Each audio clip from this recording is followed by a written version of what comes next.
नमस्कार, मी सुनंदा नाईक आणि आपण पाहताय आजच्या काही ठळक घडामोडी।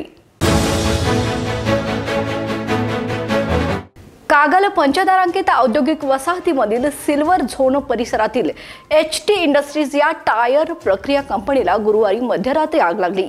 या आगीमध्ये लाखो रुपयांचं नुकसान झालं असल्याची माहिती समोर आली आहे। सुदैवाने यात कोणतीही जीवितहानी झाली नाही।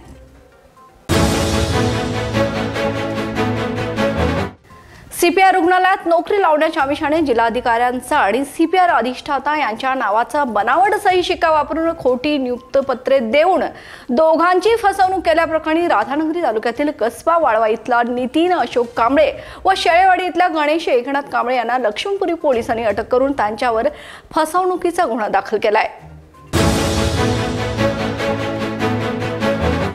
कन्या व कुमार विद्या मंदिर कोरोची येथे माजी गाव कामगार पोलीस पाटील स्वर्गीय दादा बाळगोंडा पाटील यांच्या स्मरणार्थ स्वर्गीय विजया कुबेर इचलकरंजी यांच्या निधीतून उभारलेल्या भव्य सभागृह व वाचनालयाचे लोकार्पण आमदार डॉक्टर राहुल प्रकाश आवाडे यांच्या शुभ हस्ते उत्साहपूर्ण वातावरणात पार पडले।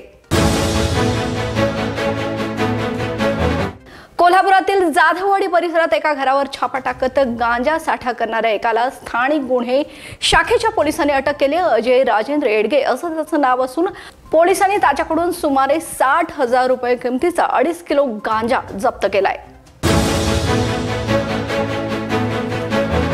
गोपाळकृष्ण गोखले महाविद्यालयात उपप्राचार्य प्राध्यापक मोहन पाटील लिखित स्वप्नवेल आणि प्राध्यापक MM कांबळे अर्थात राजू पुणेकर लिखित संजीवनी या कविता संग्रहाचे प्रकाशन उत्साहात पार पडले। या प्रकाशन सोहळ्याचे प्रमुख अतिथी दैनिक सकाळचे संपादक निखिल पंडितराव आणि शिवाजी विद्यापीठातील मराठी विभागाचे सहयोगी प्राध्यापक श्रीराम मोहिते होते।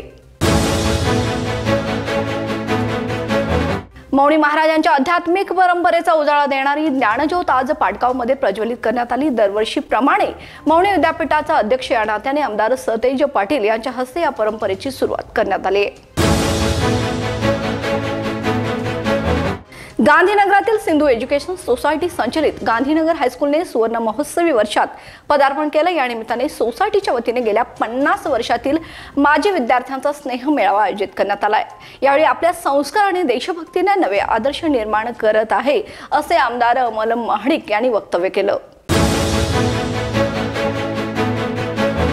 11 फेब्रुवारीपासून 12वीच्या परीक्षेला सुरुवात होत आहे। त्या पार्श्वभूमीवर कोल्हापुरातील Vimala Goenka English medium school आणि कॉलेजमध्ये विद्यार्थ्यांना हॉल तिकिटाचं वाटप करण्यात आलं। मात्र सकाळपासूनच या शाळेमध्ये एकच गोंधळ उडालाय।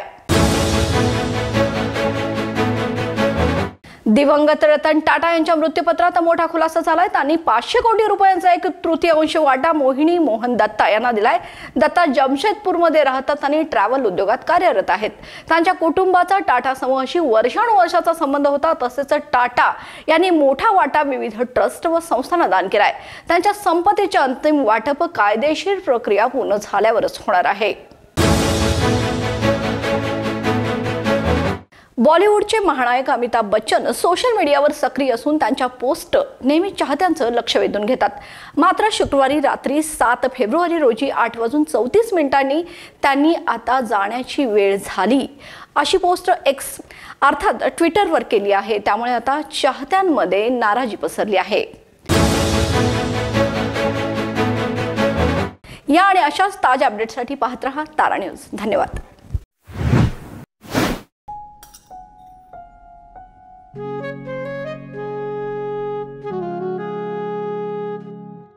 बाबा आज येताना बासुंदी घेऊन या ना।